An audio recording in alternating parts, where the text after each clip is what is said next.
ഏശയ്യായുടെ പുസ്തകം 31-ാം അധ്യായം. ജെറൂസലേമിന് സംരക്ഷണം. കർത്താവിനോട് ആലോചന ചോദിക്കുകയോ ഇസ്രായേലിന്റെ പരിശുദ്ധനിലേക്ക് ദൃഷ്ടി ഉയർത്തുകയോ ചെയ്യാതെ സഹായം തേടി ഈജിപ്തിലേക്ക് പോവുകയും കുതിരയിൽ ആശ്രയിക്കുകയും രഥങ്ങളുടെ എണ്ണത്തിലും കുതിരപ്പടയാളികളുടെ കരുത്തിലും വിശ്വാസം അർപ്പിക്കുകയും ചെയ്യുന്നവർക്ക് ദുരിതം. അവിടുന്ന് ജ്ഞാനിയും നാശം വരുത്തുന്നവനുമാണ്.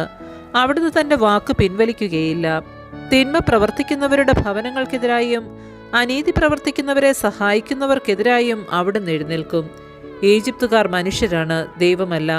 അവരുടെ കുതിരകൾ ജഡമാണ്, ആത്മാവല്ല. കർത്താവ് കരമുയർത്തുമ്പോൾ സഹായകൻ ഇടറുകയും സഹായിക്കപ്പെട്ടവൻ വീഴുകയും അവർ ഒരുമിച്ച് നശിക്കുകയും ചെയ്യും. കർത്താവ് എന്നോട് അരുളി ചെയ്തു, സിംഹമോ സിംഹക്കുട്ടിയോ ഇരയുടെ നേരെ മുരളുമ്പോൾ ഒരു കൂട്ടം ഇടയന്മാർ അതിനെതിരെ ചെന്നാലും അവർ ഒച്ചവെക്കുന്നത് കേട്ട് അവ പേടിക്കുകയോ പരിഭ്രമിക്കുകയോ ചെയ്യാത്തതുപോലെ സൈന്യങ്ങളുടെ കർത്താവ് യുദ്ധം ചെയ്യാൻ സിയോൻ പർവ്വതത്തിലും അതിൻ്റെ കുന്നുകളിലും ഇറങ്ങിവരും. പക്ഷി ചിറകിൻ കീഴിലെന്ന പോലെ സൈന്യങ്ങളുടെ കർത്താവ് ജെറൂസലേമിനെ സംരക്ഷിക്കും. അവിടുന്ന് അവനെ രക്ഷിക്കുകയും മോചിപ്പിക്കുകയും അഭയം നൽകി ജീവൻ പരിപാലിക്കുകയും ചെയ്യും. ഇസ്രായേൽ ജനമേ, നിങ്ങൾ കഠിനമായി മത്സരിച്ച് ഉപേക്ഷിച്ചവന്റെ അടുത്തേക്ക് തിരിച്ചു ചെല്ലുവിൻ. അന്ന് നിങ്ങൾ സ്വന്തം കരം കൊണ്ട് പാപകരമായി പൊന്നും വെള്ളിയും കൊണ്ട് നിർമ്മിച്ച വിഗ്രഹങ്ങളെ വലിച്ചെറിയും. അസീറിയ മനുഷ്യൻ്റേതല്ലാത്ത ഒരു വാൾ കൊണ്ട് വീഴും. മനുഷ്യൻ്റേതല്ലാത്ത ഒരു വാൾ അവനെ സംഹരിക്കും. അവൻ വാളിൽ നിന്ന് ഓടിപ്പോകും.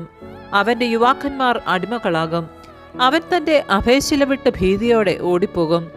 അവൻ്റെ സേവകന്മാർ പതാകയുപേക്ഷിച്ച് സംഭ്രാന്തിയോടെ പലായനം ചെയ്യും. സിയോനിൽ അഗ്നി ജ്വലിപ്പിക്കുകയും ജെറൂസലേമിൽ ആഴി കൂട്ടുകയും ചെയ്ത കർത്താവാണ് ഇതരുളി ചെയ്യുന്നത്. ആമേൻ. പരിശുദ്ധ പരമാ ദിവ്യകാരുണ്യത്തിന് എന്നേരവും ആരാധനയും സ്തുതിയും പുകഴ്ചയും ഉണ്ടായിരിക്കട്ടെ.